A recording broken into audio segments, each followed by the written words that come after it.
So if you want to understand what I mean by monetizing outrage culture. Okay, so people in America especially, but nowadays with the internet, people get pissed off about everything. But they also have the shortest memories in the world. So what happens is 2 years ago, Pepsi came out with that commercial with Kendall Jenner, where the whole Me Too movement, Black Lives Matter, it's a commercial where they're all coming down protesting, and she decides to take off her wig and makeup and go out and join them, and then walks up to the police officer and hands a Pepsi, right?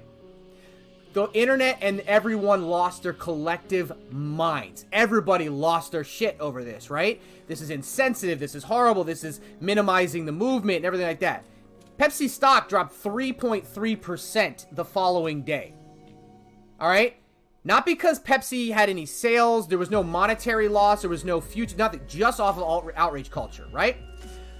So you waited till the day after that happened and you bought in. 2 days later, United decided to drag a doctor, an Asian doctor, off of their plane. Guess what? Everyone forgot all about Pepsi and we're all pissed off at United. So guess what? Pepsi, within a day, and I could show you on the charts, within a day, right back up to where it was. You made 3.5% in 1 day. Even more if you stayed in, but my rule is to get out where it dropped from. So now everybody's pissed off at United. Oh my God, they did this, it's horrible. United stock dropped 4.1% the following day. 2 days later, I bought in.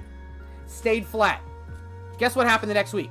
Colin Kaepernick in the NFL. Oh, rabble. Everyone forgot all about United and went after the NFL and Nike and all that shit. And guess what United did? It's literally playing outrage culture.